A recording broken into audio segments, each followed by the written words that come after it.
Salut, je suis pas comme Daniel Niadré, opérateur culturel résident en Europe, précisément en France.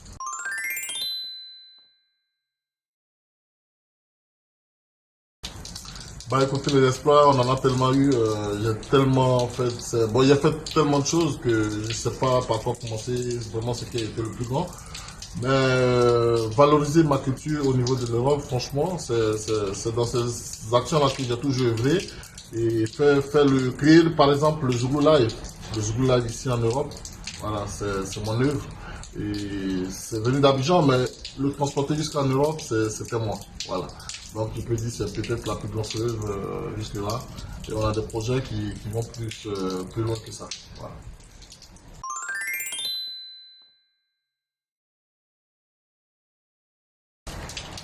Vous savez, dans le showbiz, il y a tellement de réalités, on ne peut pas refaire l'éducation de qui que ce soit. Il y a des problèmes idéologiques, il y a des problèmes de personnes, il y a des problèmes de jalousie. Voilà, chacun veut forcément être le premier ou celui-là même qui a créé, qui est à la base de tout. Et c'est souvent ce qui est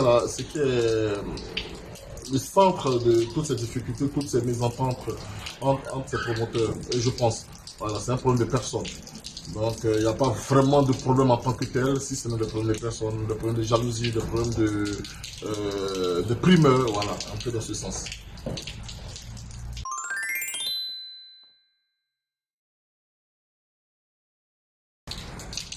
Vous savez, le conseil du 10 septembre concerne la Côte d'Ivoire au Zénith avec les patrons.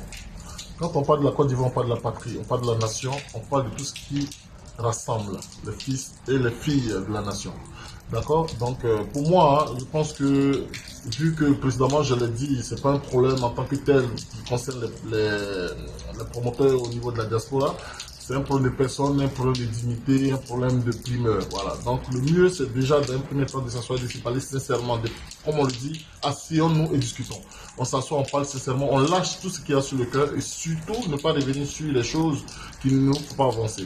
D'accord. Parce qu'on on a souvent tendance à s'apitoyer sur beaucoup de choses qui ne nous font pas avancer. On se concentre sur ce qui ne nous fait pas avancer plutôt que de se concentrer sur ce qui nous fait avancer. C'est l'exemple de l'arbre qui tombe par rapport à une forêt qui pousse. Donc à un moment donné, il va falloir prendre de la hauteur, il faut prendre de la grandeur dans l'esprit et se mettre au-dessus de beaucoup de choses, essayer de s'assembler, de s'unir, parce qu'ensemble on peut faire beaucoup de choses. Individuellement on le fait déjà, donc imaginez si on était ensemble. C'est pourquoi je propose l'asseyons-nous et discutons, et surtout de façon sincère. C'est la seule solution que nous puissions aborder qui pourra nous permettre d'avancer.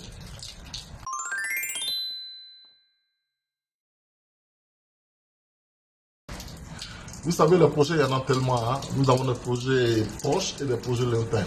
Voilà, je vais plutôt comment on appelle ça, me concentrer sur ceux qui sont proches. Et ceux qui sont proches concernent aussi, comme on l'a dit tout à l'heure, le 10 septembre. Le 10 septembre, il y a la Côte d'Ivoire Zénith. La Côte d'Ivoire Zénith, vous savez, je n'ai pas besoin de relater l'histoire à tout et chacun, mais je vais quand même le répéter parce que c'est important. Il y a déjà des pays qui, justement, l'ont fait.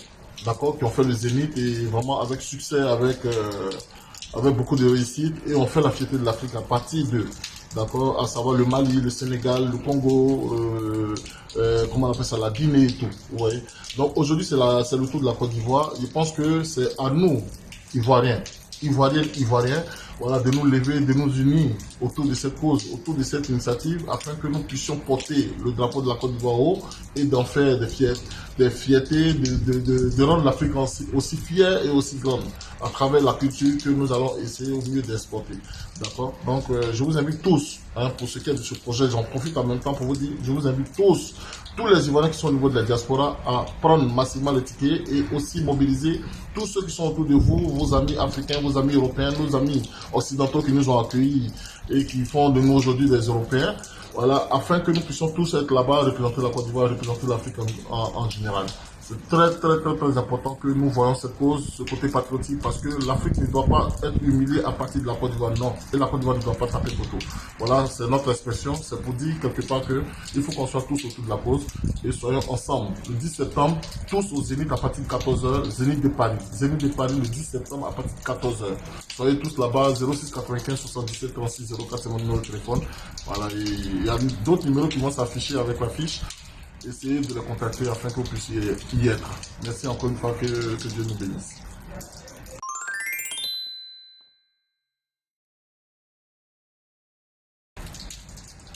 chers frères et sœurs de la diaspora et d'ailleurs, je ne suis pas comme il y a de l'un des vôtres, d'accord. Je pense que nous nous battons tous pour la même cause. Nous nous battons tous afin que nous puissions, chacun à son niveau, relever le drapeau de la Côte d'Ivoire, relever le drapeau de l'Afrique, comme on peut, essayer de porter quand même un message fort et laisser une très belle place à nos petits frères qui nous suivent. Donc, de par nos actions, il fallait qu'il y ait la dignité, il fallait qu'il y ait quand même l'entente et surtout l'harmonie dans ce que nous faisons. C'est pourquoi, encore une fois, pour tous ceux qui ne s'entendent pas, pour tous ceux qui peut-être à un moment donné ou un autre ont cru être effacés, être frustrés, ou peut-être ont dû subir des réalités qui les ont amenés à se décourager de l'action qu'ils sont en train de mener, revenez dans la bataille, revenez dans la cour pour qu'on puisse ensemble porter le drapeau très haut. Vous voyez notre jeune sœur Olivia Yassé aujourd'hui, qui parlait de la Côte d'Ivoire, elle a porté le drapeau de la nation très haut. D'accord. Nous, on a tiré un honneur.